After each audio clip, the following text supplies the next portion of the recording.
Welcome back to Jedi Enclave. I'm Daniel. I'm Chris. I'm not sure. There was a weird thing just now. There was like a little hiccup, and but we're here now, and that's all that matters. Yeah. Ask me how much brain power I'm gonna put into solving what just happened. None. It's gonna be very, very little. But yeah, this is the Jedi Enclave presenting. Now this is Podcasting Podcast. I'm your host Daniel. This is Chris, and we're here to talk about some what? No, I was just you're being redundant. Why? Because we already said that. Well, it's because I got off track, and so it's crazy. The different, like, I have this thing where I can prepare for something because I've done a fair bit of public speaking in my past. It's like I prepare what I'm going to say in my head, and then when it gets time to say it, I just start thinking about other things. Yeah. It's just entirely unrelated, and I don't even become shameful. Like, I don't get embarrassed by it anymore. I'm just like... I wasn't thinking about this right now. I was thinking about something else.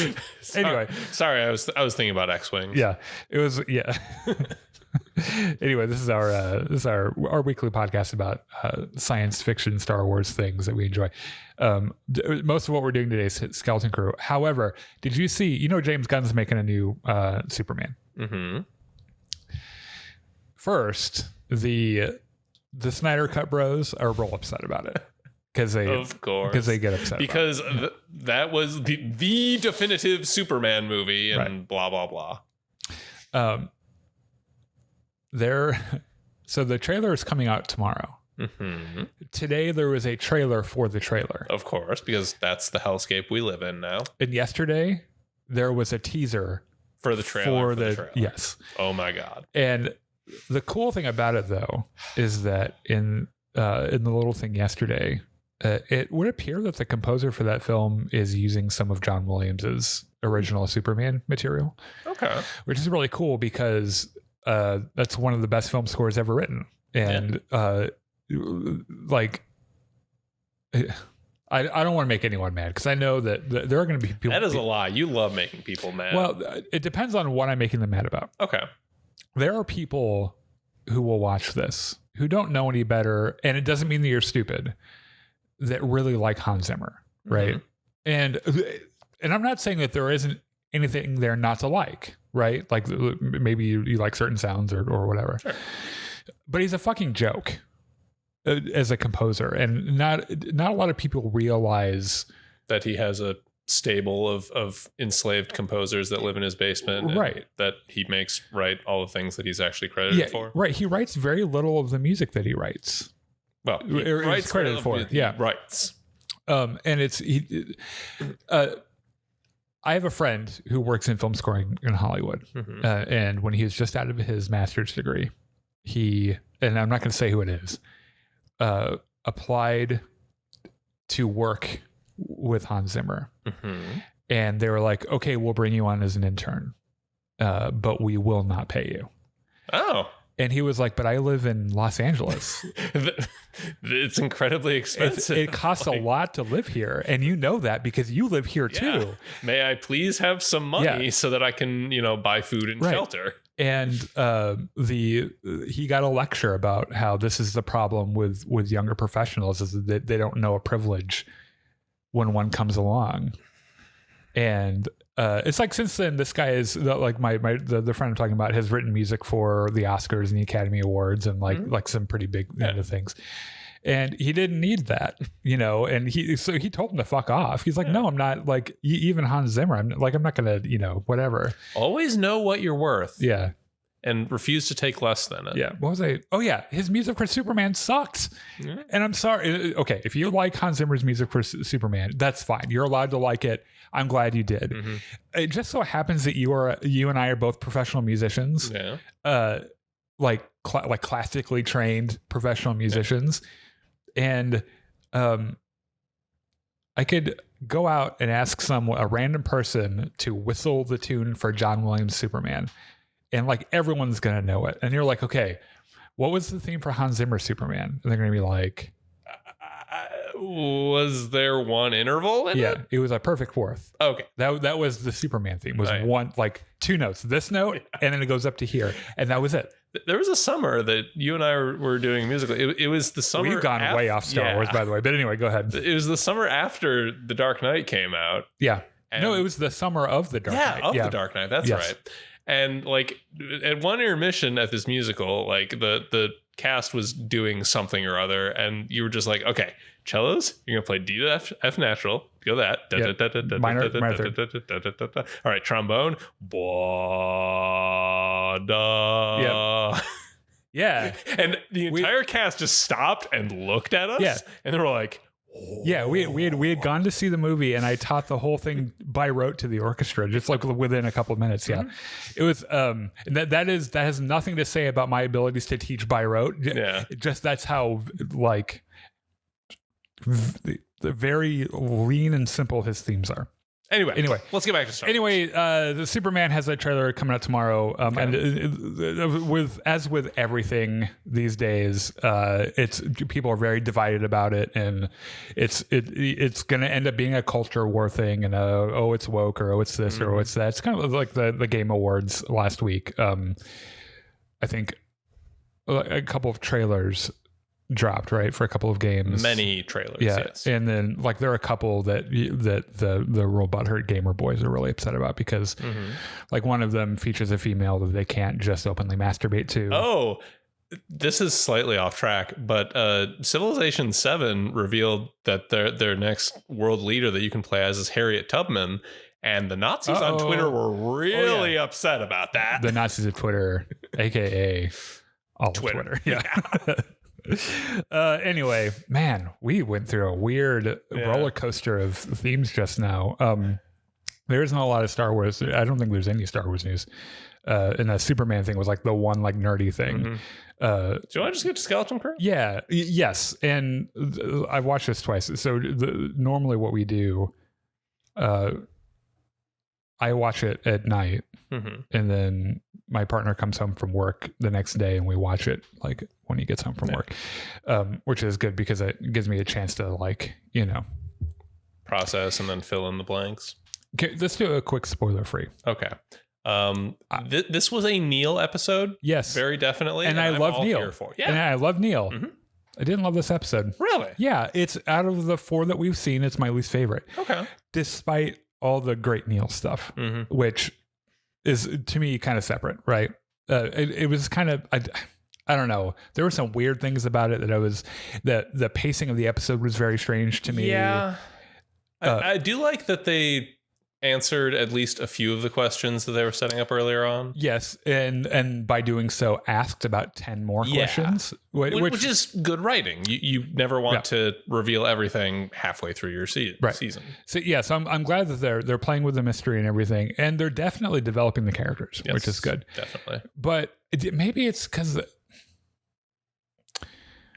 there were some character motivations, some new characters, at least one in particular that we meet in this episode where it was like, why are you like this? And what is the point of this? And why did we need you as a character in this? And we'll get there when we get there. However, it's not all of the episodes in this show are going to be my favorite episodes. No. So like, I'm not mad about it. It's not like I got to the end of the episode and it was like, sucks. I'm gonna post about this on Blue Sky. Yeah, well, because it wouldn't be Twitter, right? Yeah. Well, no, because if I yelled about Skeleton Crew on Blue Sky, I think I'd get yelled at. Because Blue Sky has been kind of a treat for me the last few weeks since we got onto it, because everyone I've come in contact with have just been really positive and have just really liked Star Wars, and I'm like, this is weird. You're challenging my worldview because I was under the impression that everybody hated Star Wars. Yeah, everyone's a Nazi because all I saw was Twitter, and so I'm not saying I hate it. Which, by the way, I forgot. Go like us on Facebook. No, not on Twitter. We don't have Twitter. Twitch, YouTube, Blue Sky. We're on Discord, which is probably the best place to just chat with us randomly. Like, are we still on TikTok until that gets banned in the US? Yeah, but we've not posted to TikTok in a long time. In fact, I had forgotten we had one until you just mentioned it. Is it getting banned? They're making an appeal to the Supreme Court, and then if that fails, then yeah. Yeah, okay. Well, anyway. So this is Skeleton Crew episode 4. We're going to spoil it. So if you've not seen this episode, go watch it and come back. And then at the end of this, I asked earlier today for your thoughts and your opinions about the episode, which we'll read. We'll also be reading any chats that come in probably at the end of our little discussion here. So get them in now. And you can tell your mom that your name was on the internet. You can see your name on the internet somewhere. Yep. And, you know, if that's the only thing you ever accomplished for your mother, that's it. You did it here. Good job. Congratulations. All right. Skeleton Crew episode 4. All right. Yay. The crew has arrived at Ad-Atten. Huzzah. They've come out of hyperspace. There's a no adults rule in the cockpit. I spent the first minute or so of this episode thinking, wow, they resolved this remarkably quickly. Like, okay, well. All right.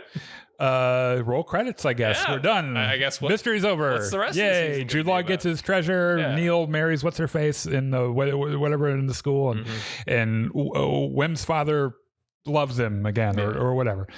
Not that he ever didn't love him. He's too busy for him. Yeah. And then Fern, I guess, I don't know. Which one's okay? But by the way, does KB have the lesbian moms? Yes. Okay. You know that Twitter was in an uproar over this, of course, and parts of Facebook. Mm-hmm. I, a gay man, did not see the lesbians in that.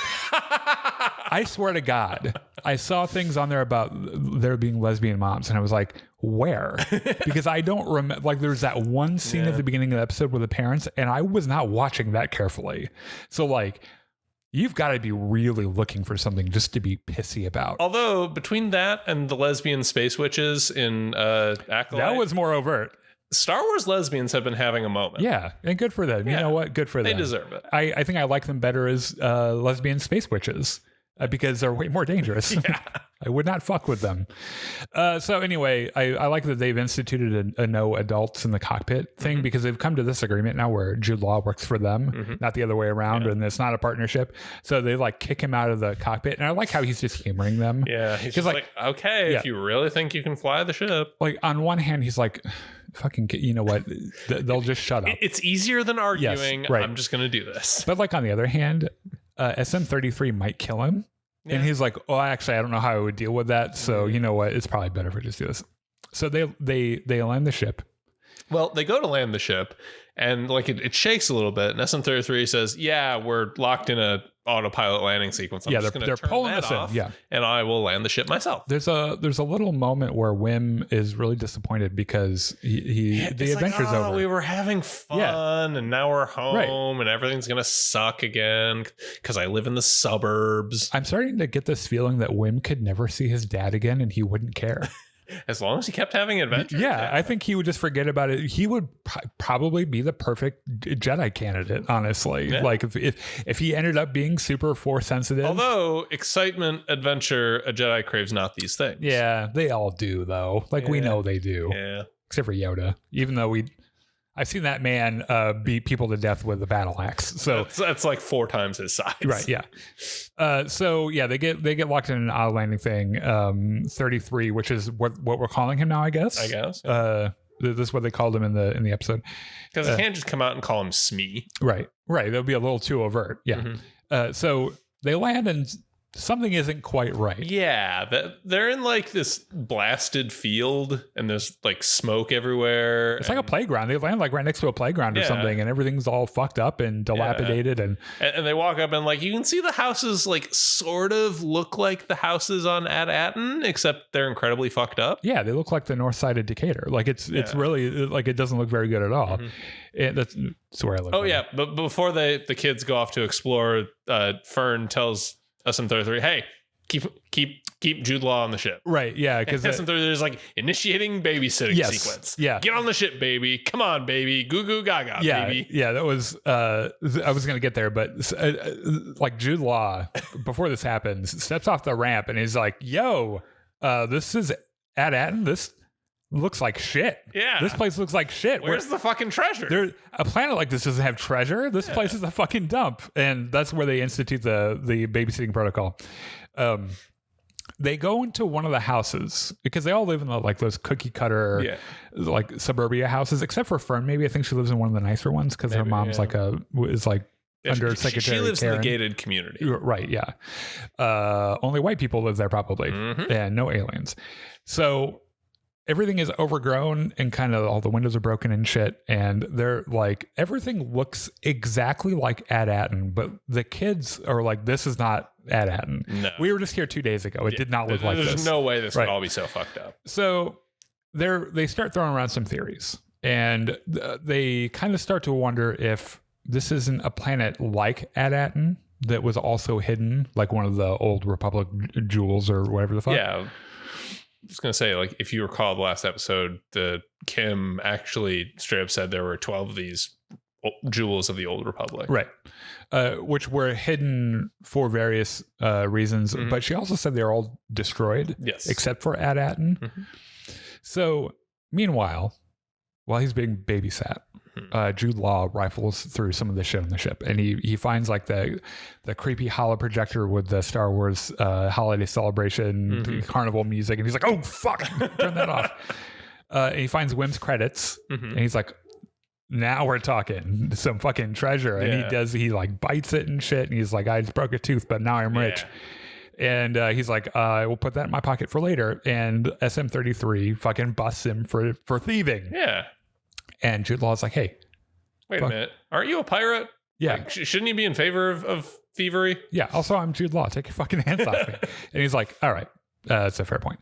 So 33 apologizes and says, I'm sorry. Achrann plays tricks on my memory. And Jude Law's like, what the fuck is what Achrann? What you just said is not At-Atten. Yeah.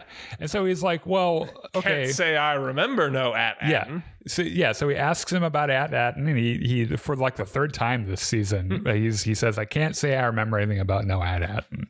And Jude Law's like, well, let's see if we can't do a little bit of memory jogging.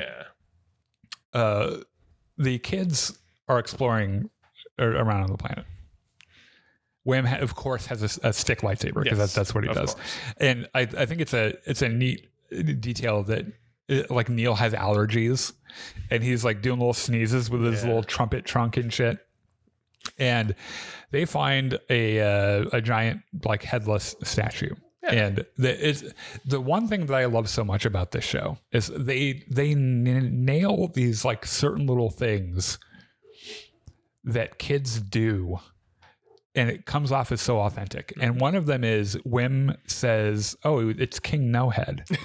And Fern, unable to see that he's just joking around. It was like, that's not his name. And then Wim's like, well, I'm not going to be fucking shot down by a girl. Yes, the fuck it is. And they have this like whole fight about what this guy's fucking name is. And it's just like, I miss being an age where that's what mattered, right? Like I didn't have to worry about anything else. And if it's the one thing I love about this show so much is that it reminds me of simpler times. I almost wonder if that was ad-libbed, that little sequence, just because it's so perfect. Yeah, I don't know. That's the thing is that when you do improvisation with children like that, it's risky because they're not as experienced and it ends up not working very well. And if it was written, good for like whoever wrote it. So like, either a blaster bolt like hits the statue or goes across the sky or something. But they all freak out and dive for cover. Yeah, so they go and they jump for cover, and then they're immediately like surrounded by these small little masked figures with guns, right? And they're like, what fucking side are you on? What flag do you fly? And they're like, I don't know what the fuck you're talking about. Yeah, like, we just got here. We're just kids. Yeah. And the one person takes their fucking injuries like, well, we're just kids too. And we're the troik. We're Detroit troik or whatever. Except she has a really French accent, so it's called the toi. Is that what she says? The twike or something like that. And she says, if the Hatton Patrol finds us, they'll kill us, no questions asked. And they're like, we have no idea what none of those words. Yeah. That doesn't work. For us personally, so what the fuck? And she's like, okay, look, just fucking hide. I'll explain it all later. So she pulls him over like a bus or something. Like she jumps up, like grabs the rim, kicks out the door. This girl is and this is the last thing we see from her in this episode. Yeah. This girl is the master of unnecessary flips. She is so extra. Yeah, right. So they take cover in a bus as this patrol like shows up, and like we say patrol, but it's a fucking army. Yeah, like one of them's got a tank. Yeah, an Ithorian's driving it. He's like but like an actual like Clone Wars era battle droid tank. Yeah, I don't know if it was that. It looked like it, but it was. I mean, plus or minus a long time of being fucked up. Yeah, it's some kind of tank. It doesn't really matter, but they're driving it around and shit. And they wait for him to pass, and there's a moment where at the end of their patrol, they have like this little group of EOPs, which I'm starting to wonder if EOPs is just a word for a certain kind of livestock animal, like how we use the word cow. Maybe because they don't look like EOPs from Tatooine, with their little weird trunk butt. Maybe they're just a regional subspecies. I don't know. Yeah, maybe it's like Jurassic Park, and they've like cloned their own to make them more scary or have feathers or shit. Yeah. So the EOP, like this group of EOPs, appears to mean something to this girl, but like I don't think we're supposed to know like what her problem is. She puts on her helmet and she's like, "Okay, I'm gonna take you home to where I live. So let's go." And she takes them to an abandoned school, and it's like brick for brick. Yeah, the same thing on Manhattan, because all the kids are like, "We go to school in a building just like this." Yeah. Like, and it's a base for the Troika. And she goes and finds this adult guy, and it ends up, it's like General, he's got like a 10-year-old herald, and the 10-year-old's like, "All hail General fucking Dad," or whatever.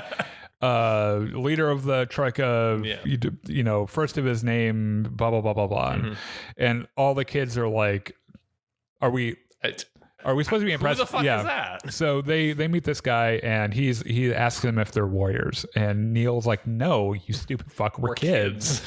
Well, Fern introduces herself as Captain Fern, right. And the general's like, "Oh, so well, you're Captain, warriors." yeah, right.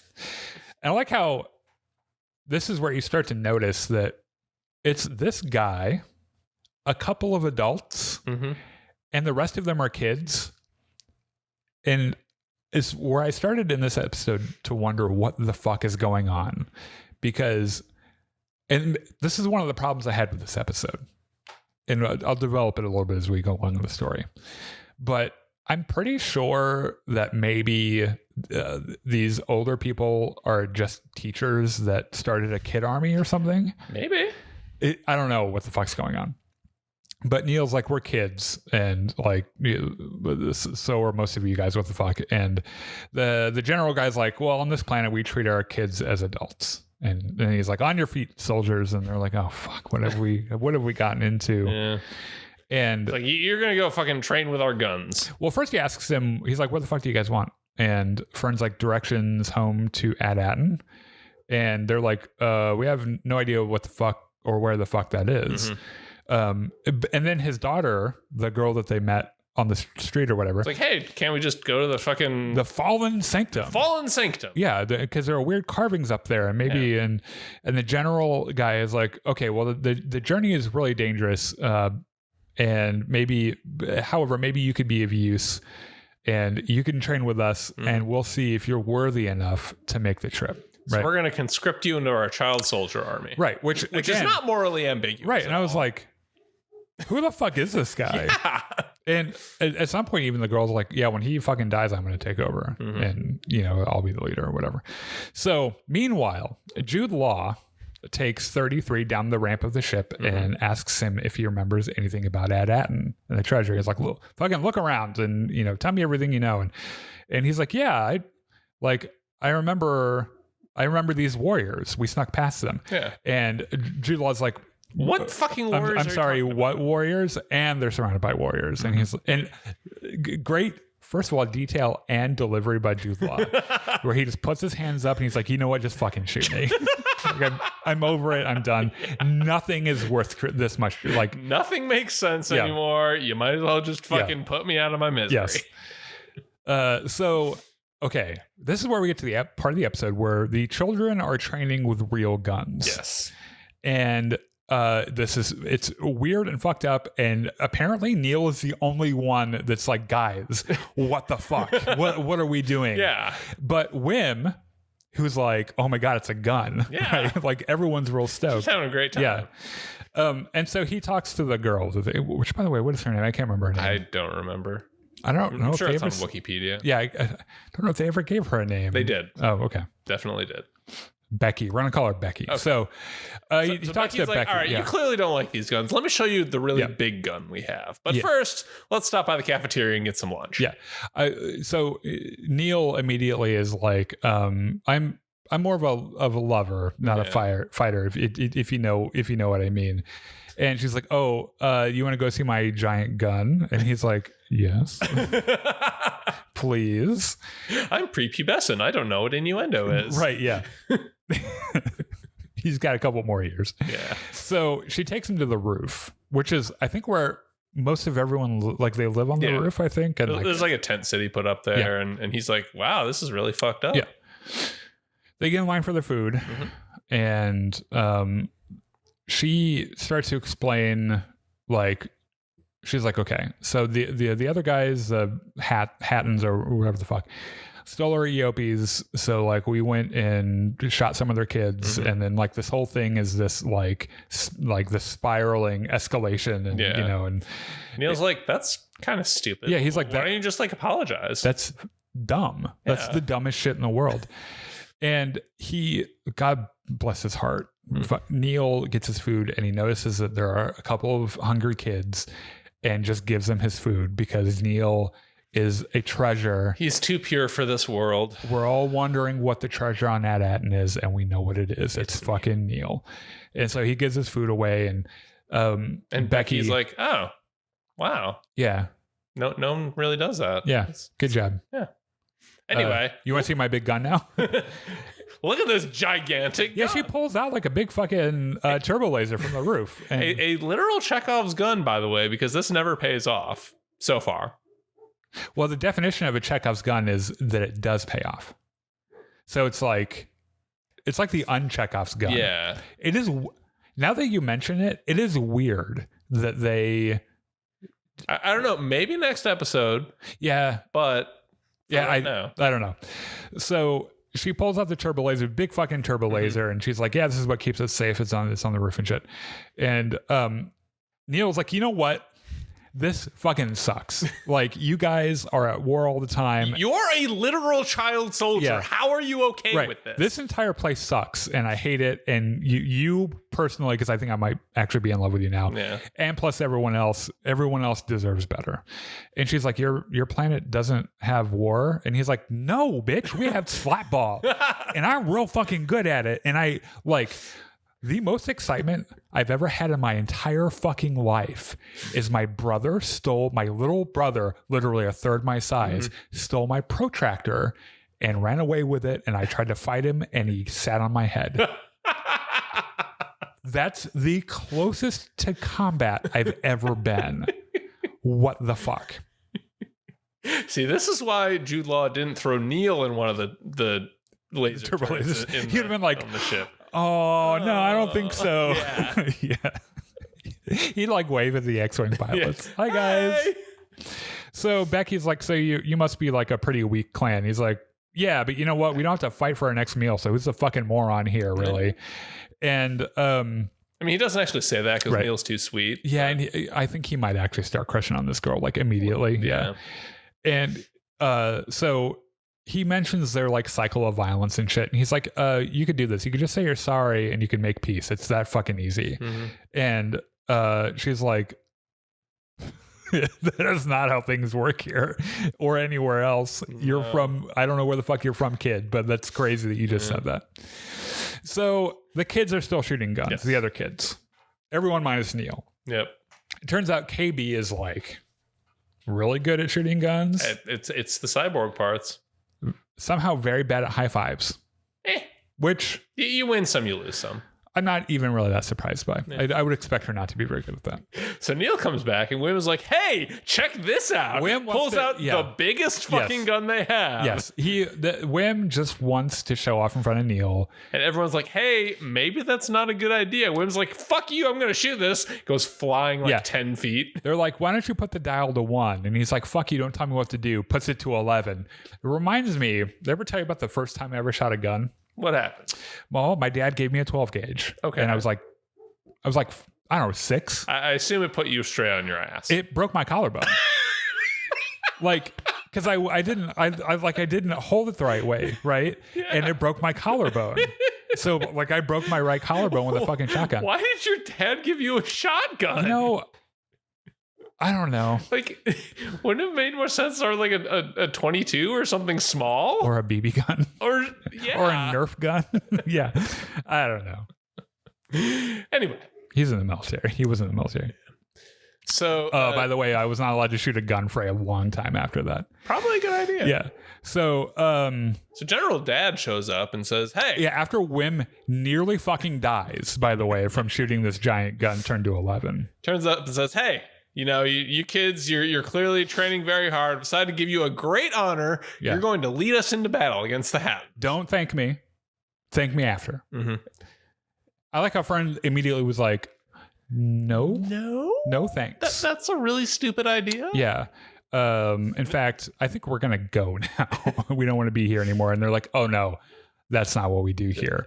That was not an option. Yeah. That was not a request. That was a statement of fact. Yeah. You are going to lead us into battle. Yeah.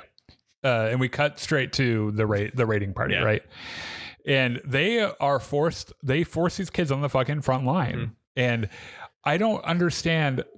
There must be maybe part of the problem I have with this episode is that logically, maybe the next episode, the two things together or make a more coherent story. Mm-hmm. But because Disney tends to cut their episodes very strangely sometimes, and it's like in The Acolyte when you had kind of a boring episode of characters walking through the woods, and then there's you meet Khmer for the first time ever, and he's creepy. He comes like the fucking Babadook out of the fucking trees and shit. And then he does a force push in the sand, and then it cuts to credits. And you're like, this was a stupid fucking episode. But then the next episode is some of the best fucking lightsaber shit I've ever seen in my life. And it's like... And you find out from the fucking showrunners that, Disney forced us to cut it that way. Yeah. We wanted to have it all be one episode, but Disney said no. Which would have made more sense because both of them together would have been like a 50-minute episode, like a regular, TV size episode. So I wonder maybe if the next episode isn't going to, we're not going to find out he's going to I don't know, kids are going to kill him or something. I don't know, maybe. But this general guy, I think is the bad guy. I think he's the bad guy of this fucking episode. I mean, he does have a cohort of literal child soldiers that he bosses around. So I feel comfortable calling him the bad guy. Yeah. Yeah. And then the next part happens, which is he's like, okay, now you guys go scout ahead. Mm-hmm. And they're like, actually, we just want to leave. And he's like, no, you're going to scout ahead. Yeah. He forces them at gunpoint to go. And so Wim and Fern and KB were like, okay, I guess we're doing that. Neil stays behind because he's shitting his pants. Yeah. Because he's really scared. And he doesn't want to go. And then Becky is like, well, hey. Right, fine. I'll go with you because, if you're shitting your pants, the best time to have a friend is when you're shitting your pants. And he's like, that's strangely wise, but all right, okay. Sure. Yeah. And so he talks himself up and I like how he's like, as they inch forward, Neil's like, I would like just for the record for everyone to know how fucked up this is.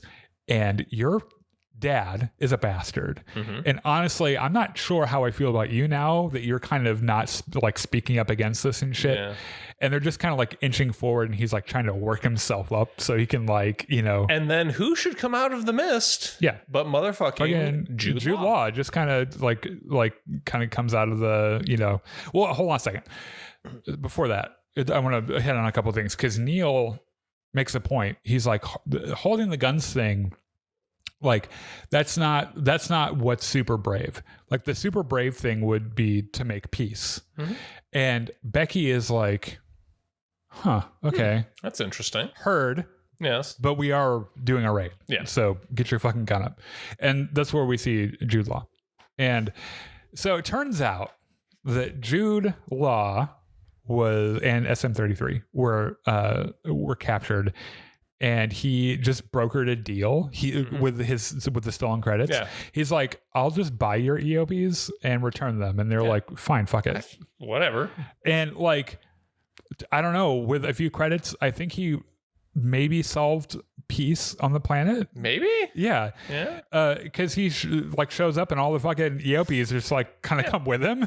And he's like, I got your cows back. Wim is so upset that he did this when he figures out lunch money. And then I like how he was like, dude, I stole them so I could do this. I didn't steal them and then realize that they were useful and could save my life. In fact, I thought you guys were dead. I am still the hero here. Please, everyone, remember that.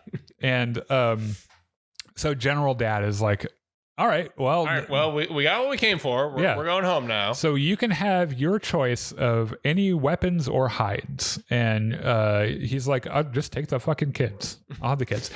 And General Dad is like, seriously? Yeah, why? Like, also, we need some extra soldiers. And he's like, that's part of the reason I want the fucking kids back, because this is weird. Yeah. What you're doing here is very strange. This is uncomfortable. Yeah. I like, there's a really great moment where they all rush to him and they all have like a little group hug, and Jude Law is like, am I your dad now? I think I might be your dad. This is kind of weird, but okay. So Becky takes them to the Fallen Sanctum. Yes. And it turns out that at Atten, this is the supervisor's tower, right? Yep. And they're like approaching it, and like they're talking about at Atten, and then of course 33 is like, can't say I remember anything about no at Atten, and they're like, oh, for fuck's sake, just shut up. So Becky leaves. Becky says, I can't get any closer. Yeah. But Neil, you're pretty cool. Yeah. If you ever decide you want to get in the child soldier business, give me a call. Yeah. So smooches him on the cheek. Hold on. So Neil just offers to let her move in with him. Mm-hmm. Like he went from 0 to married like pretty quick, and he's like, you could just come live with me. Like my parents probably wouldn't mind. And she makes a pledge. She's like, that's cute, but no, we're not there yet, and I'm not that kind of girl. Mm-hmm. But I'll tell you what, when my dad dies, which might be soon, not saying I know how, mm-hmm. I will look into this peace thing that you're talking about. And she tells him that, your weakness makes you kind. And she gives him a little kiss. And like he doesn't move for a couple seconds because he's like, I might be erect. I don't know what to do about this. There is this a really precious kind of like push on his face, and some like real pretty romantic music and everything. And you're just like, Neil, you deserve whatever woman you want. Like you really do. Yeah. And then she like runs away, does like a car. Does a flip over a car. Rock. Yeah. And it's like, holy shit. Why? You're so extra. Yeah. It's like that was completely unnecessary. What if you had just fallen and broken your neck? Like the end of your story. You went to go do an unnecessary flip and you fell and broke your fucking neck. So they get to an elevator and they ride up the tower, and they get into this room and they're kind of looking around, and one of the kids is like, anyone see directions to Ad Atten? And then 33 is like, can't say I remember anything about no Ad Atten. And they're like, for fuck's sake, what is with you? That. So they start looking around and they notice that on the pillars around the room, there are coordinates for other planets that start with at. So like at Atreides and at buttfuck. Did you just really make up Dune? Yes. Okay. I was going to say at dildo. At dildo. At Atreides actually sounds like it could work. Yeah. I think there are all other A names though too. Yeah. Right. Anyway, so they go around finding all of them, and one of the kids like, hey, I found Ad Atten. It's Neil, because of course it was. Yeah. It's like, hey, there's fucking Ad Atten. But it's like the coordinates are destroyed. Yeah, it is suspiciously, like just the part where they need is like, it was like destroyed, right? And they're like, who the fuck would do that? And 33 was like, well, I did.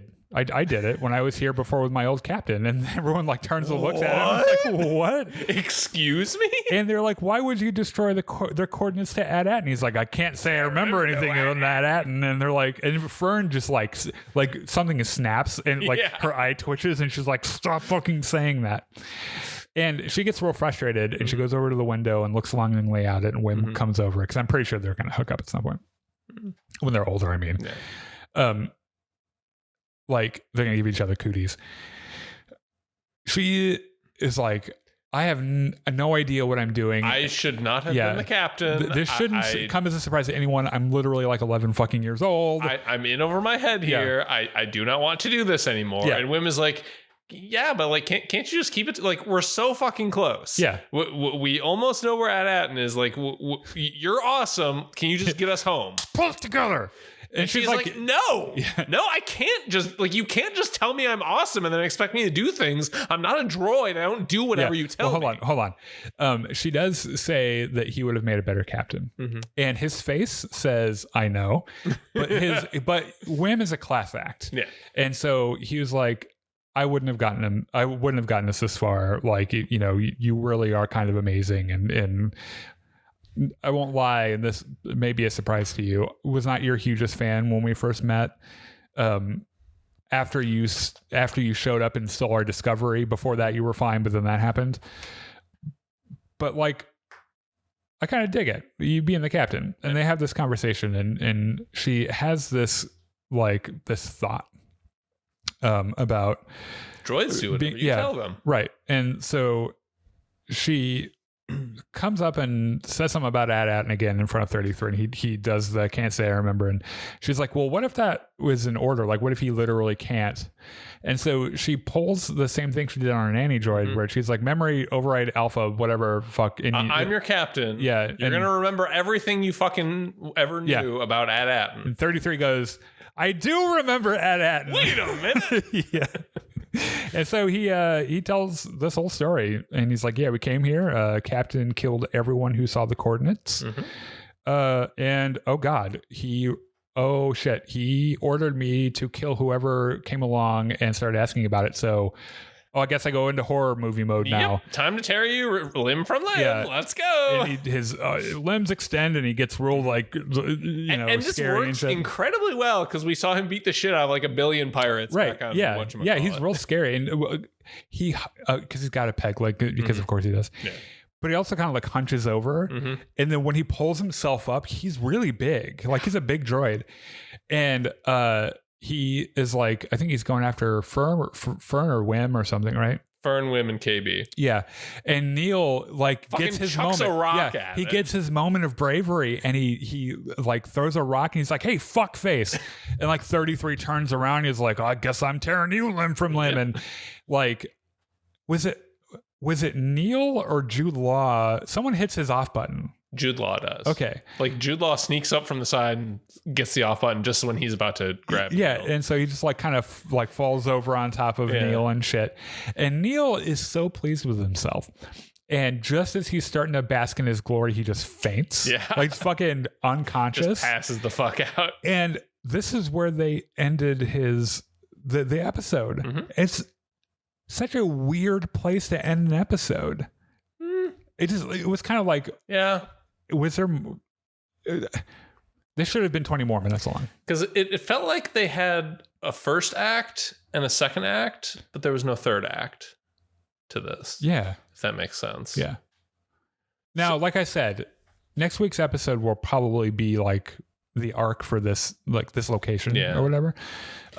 My prediction, which is utterly unfounded on anything, is that the Hattons, the people that Jude Law found, are actually the good guys here, and that they're gonna team up with them to kick out General Child Soldier. Huh. But I don't know. Yeah, because they still don't have the coordinates. Right. Because like, did they even discuss what their next step is going to be? Nope. Yeah, this is a weird place to end the episode. So their whole plan was make 33 remember At-At, make him tell us where At-At is. Right. And they hadn't gotten a further beyond that because SM33 went horror movie mode. Yeah. So presumably whatever their plan is now, they're going to have to talk about next time. Yeah, it's wonky. This episode was wonky, like pacing, like story wise, and they could have done a better job at it. I don't know what their deal is with, and this wasn't even really that short of an episode. It wasn't like some episodes are barely 30 minutes when you take into account that there's like a number of minutes for the end credits, recap and credits, and then there's like a whole 60 seconds front loaded with the previously on. And I'm not sure why Disney Plus is. Well, I know why. I know exactly why. Because they need to keep people subscribed. Yeah, they're like, well, we could have 4 episodes and everyone could have 1 month of Disney Plus, or we could have 8 episodes. And that's 2 months. And that's 2 months. And that's double the months, really. Yeah.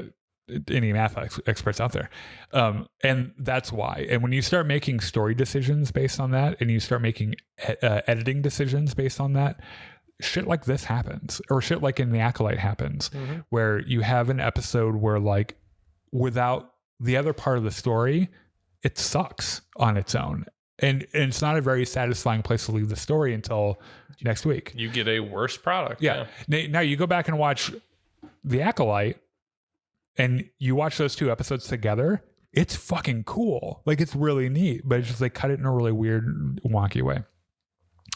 Let's read some of our comments. Our friend April said, switching off Angry Droid is always a good technique. Neil definitely episode MVP though, which I named him Neil the Wise. Because he has some moments of a lot of these responses to this are just memes about Neil or SM33, which I appreciate. They're not necessarily comments. Yeah. This one is from the Brooklyn Nine-Nine. Oh yeah. I've only known Neil for 3 weeks, but anything happened to him, yeah. Yeah. And then the initiating babysitter mode. Oh, you're so sweet. Tear them limb from limb. Hello, human resources. Where was the one, which by the way, I'm a mod over at Star Wars Veritas. And I also will post our spoiler thread over on that page too. So everyone should go check that out. In the it's not called Star Wars Veritas anymore. It's called SW Veritas because they went through that weird thing where like if you have Star Wars in your page name, you get in trouble or whatever. John says Neil has some great simple wisdom in the episode. He rocks. And then Christian says this planet being so similar to theirs will definitely make them appreciate home way more. Yeah, that's the thing though, is I'm not sure that. So at Achrann is pretty fucked up. But I'm pretty sure that Ad Atten is also fucked up, just in an entirely different way. Because Ad Atten feels like the model that all the other planets were based on, and the others have just sort of collapsed for various reasons. Maybe as a commentary on how suburbia sucks. Yeah, it's maybe they're like the late stage capitalism. Yeah. And it's like this is what you have to look forward to. It reminds me, I've been getting caught up on a couple of different shows. One of them was an Apple original called Silo. That I'll give you a quick premise. It is in the future by about 100 something years. Okay. And everyone lives in these underground silos because some cataclysm befell humanity. Yeah. But none of them remember what the world was like before because it's far enough removed, and they have these rules about not referring to the before times. So no one knows why they're in the silos.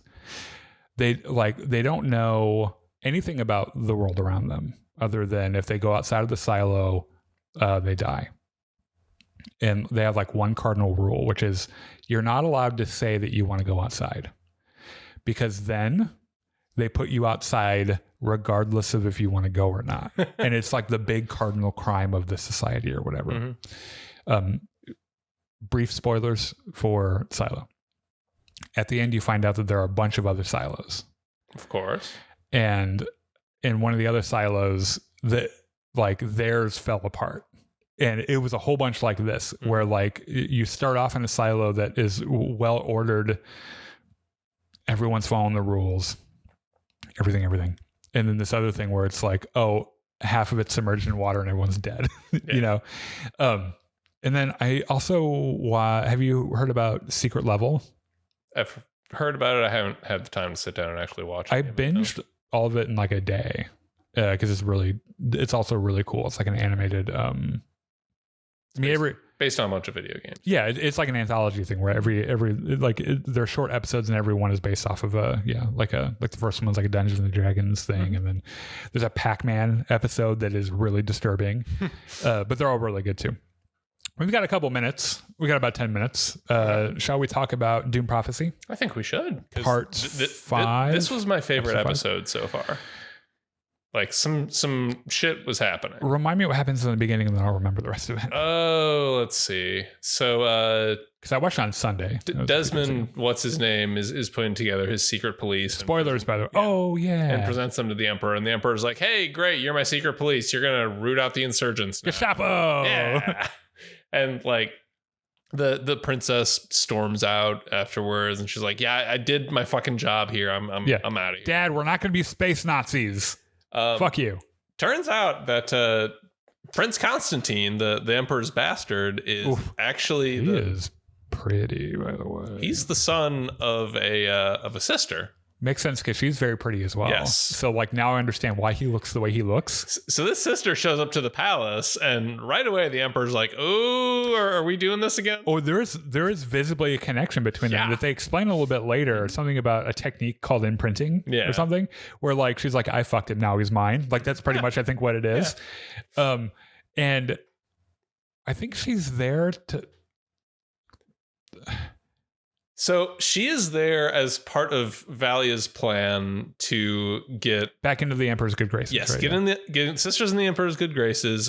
Get Constantine in command of the fleet that's going to go over Arrakis. Right, like everything, and then get the princess back to the sisterhood. Yes, so they can everything make her, is this Byzantine wheels within wheels. Yeah, complicated plan. Valia is a 4D chess player. Yeah. Like she has this plan to kill Desmond that involves blowing up the Spice Club or whatever. She should have known that wasn't going to work. Yeah, it winds up not working, but it almost. I watch. I follow a YouTube channel called CinemaSins. Mm-hmm. They did the first episode of the Dune Prophecy. Mm-hmm. And the first thing that he bitches about is like the first thing I bitched about in the show, which is it takes place 10,000 years before the events of Dune. Yeah, the new Timothée Chalamet Dune. And in 10,000 years, they still have these stupid personal shields that work exactly the same way. Yeah, and like. How impossible that would be for technology not to move in 10,000 years. 10,000 years, by the way, is greater than the entire length of recorded human history. Yeah. So, Yeah. I don't think we might have actually looked a lot different 10,000. Like we certainly would have looked different 10,000 years ago. I mean, 10,000 years ago, I guess that's not Neanderthal times. No, because they were 100,000 years. Yeah. Okay. So back in the sistery, Tula, are they called the Bene Gesserit yet? By the way, I don't think so. Oh, they're just. I think they're just the space nuns. Okay. Yeah. So Tula fucking grabs the misbehaving acolyte and is like, "Hey." CinemaSins called her Dune Arya Stark. Sure. Dune I was Arya like, Stark. Yeah, that works. Yeah, I get that. So come with me, Dune Arya Stark. I'm going to show you that Lila isn't actually dead. Yeah. And surprise. She kind of needs your help. Oh, and she's very weird now. Yeah. She's not great to have conversations with. So they finally managed to get her calmed down and like channeling her ancestors or something. Yeah. And they get her fucking into the comes lab. out with Raquella. Raquella's like, I'm back, bitches. So this is a question I had because maybe you remember this better, but I doubt it because in the last episode, it did not even occur to me that Valia's assistant was changing faces. Yeah. Okay, this is the problem, is that I don't watch these on HBO. Mm-hmm. I watch them from a different source. Yes. And they're sometimes not available until about an hour after it airs. Mm-hmm. And then they're like hour-long episodes. Yeah. So by the time I watch it, it's like 11:30. and I started to get a little tired. And so like the last 10 minutes of every episode, like I'm like starting to nod off, and it's not because I'm not enjoying it. It's just, it's late and I'm very tired. Okay. So like that's why at the end of that episode, I was like, wait, is he alive? I don't understand what's happening. So what I remember from Lila's sequence going through the agony is that at the very end of it, it was revealed to her that she's not the descendant of Raquella. She's the descendant of that one lady that Valia made send herself to the Backstreet Boys reunion tour. Well, no, she's related to Raquella. Oh, okay. She's Raquella's granddaughter. Okay. So what I think is happening during the sequence in the lab is that the Backstreet Boys reunion tour lady is possessing her and pretending to be Raquella for some sort of ends. I don't think so. Okay. Hold on. I'm going to confirm this real quick. Yeah. Raquel, granddaughter. Reverend Mother Dorothea Bertrea is young granddaughter of Raquel. Okay. Yeah. Okay. And Lila is her daughter. Just, yeah. I think. Or a granddaughter. Or something. Yeah. Descendant. Right. So because I think she talked to her at one point. Yeah. Like she showed up and was like, fuck you, you killed me, motherfucker. And she's like, shh, go back to bed. But like, there's a couple questions that possessed Lila asks Tula, and it's just a little bit off enough to make me think that it's not Raquella speaking. What? Yeah, but she knew a bunch of shit that only Raquella would know. Yeah. And she was acting kind of like, she was like immediately in charge of everything, and she was like, it's like I never left. I might be wrong, but I do like how she, like, Raquel is possessing her, and there's Tula, and like the other sister, the old lady, shows up, and she's like, what the fuck is happening? What is any of this? Yeah, it's like, okay, lots of questions. First of all, why the fuck are her eyes blue? Why is she alive? Why is she alive? And why is she acting like Raquella? And I told you to stop doing weird shit like this. God damn it, Tula. Tula's like, the answer to all your questions is that I'm in charge. Suck my dick. Yeah. And don't tell anyone. Or I'll tell Valia and she'll be very mad at you. Yeah. So, in the course of all this, Constantine discovers that Atreides guy is a traitor. And he's also very pretty, yeah. by the way. So Atreides guy goes to prison, and Princess winds up visiting him there. Is like, all right, fucking tell me the truth. What's going on here? And he's like, yeah, I'm actually trying to overthrow the Empire freedom fighter, because I think I'll do a better job. Yeah. And she's like, well, shit, you actually believe that? Okay. Well, he's like, well, wanna fuck? in this 0G. Let me tell you who does want to fuck. The Emperor and his sister friend. Oh, yeah. Because, okay. So, as you can imagine, his wife is not okay with this, by the way. Because she immediately goes to Desmond and is like, hey, let's fuck. Yeah. Oh, yeah. And he doesn't, though, right? He's like, I only fuck sandworms. Yeah. Sorry. There's the very last, like the shock reveal at the end is the cloth that Valia sent Tula with Desmond's blood on it. She gets it into the analyzer. It's Oscar Tully, right? What? There's the episode where Tula kills all the Atreides, and Oscar Tully from House of the Dragon was the only one left. No, because Desmond's DNA has Harkonnen blood and Atreides blood, so they would have had a kid. It's Tula's son. Oh, I understand. Because they fucked. No, you're right. You're right. Yeah, and like right before this, Desmond says, "I fucking hate the sisters because a sister had me and then abandoned me." Yeah. Okay. No, that makes sense.